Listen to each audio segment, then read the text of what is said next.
Now that we've entered all the property detail information in, the Save As window comes up for Save Plan.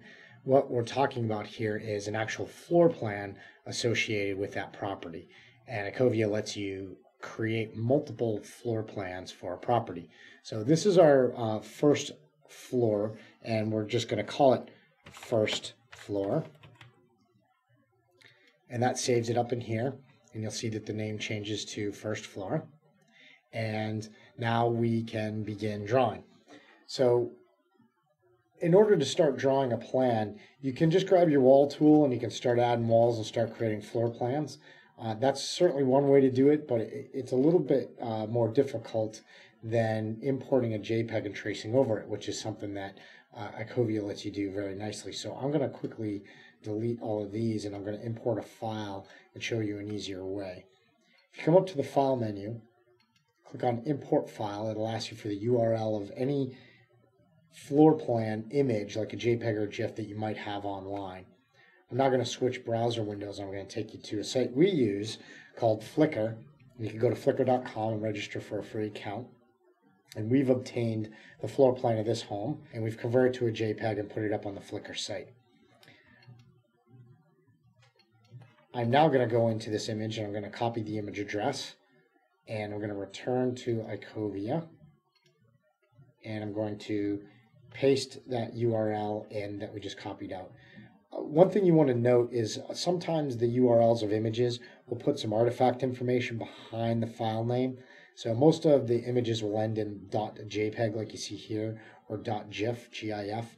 If there's some other information behind it, that's often irrelevant information. You can try it, but usually you just need to delete that and then hit the import, and that file should come in nicely. You'll notice a couple of things on this image.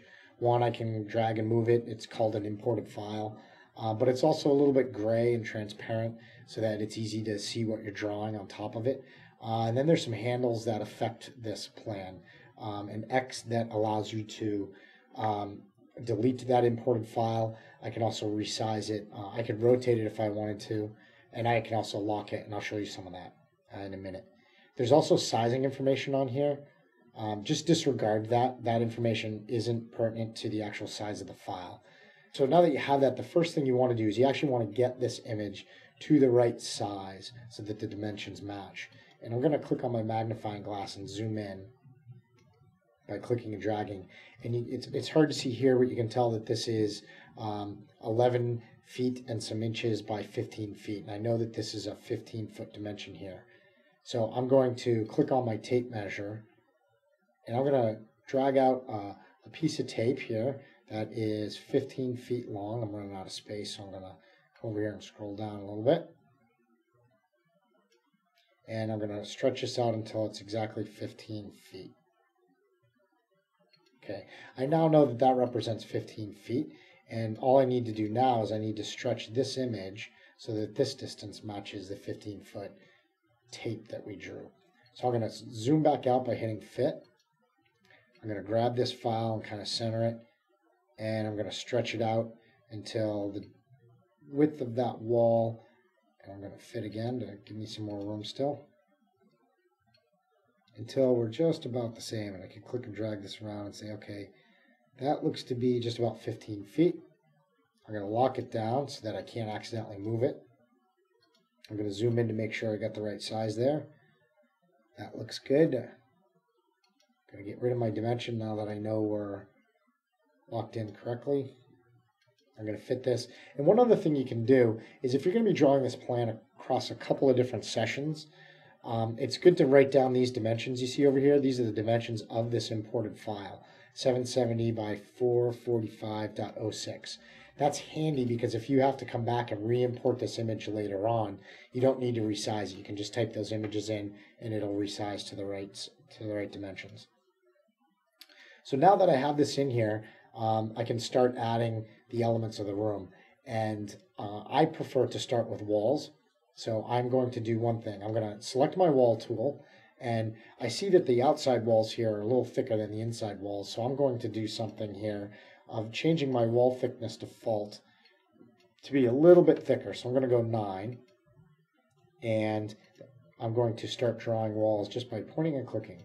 So I click, click, click, and I continue to do that until in this case I get the outer perimeter down.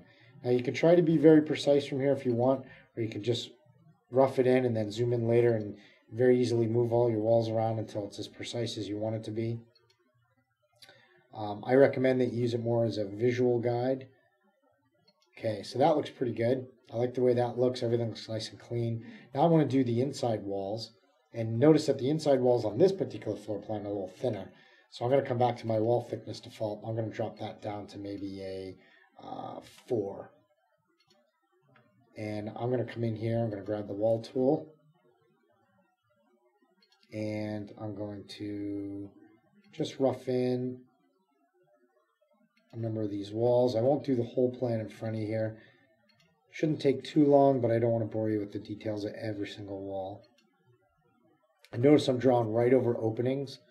I'm doing that because I will go in later and drop in some walls, or sorry, some doors and some windows that will fill in those gaps, or actually create those gaps. So as you can tell, I'm doing this from pretty far away. So I'm just roughing them in. I can always go in and clean this up as much as I want. And let me just finish off this wall, and we'll call it good enough for where we are right now. Okay, so I'm going to end that right there.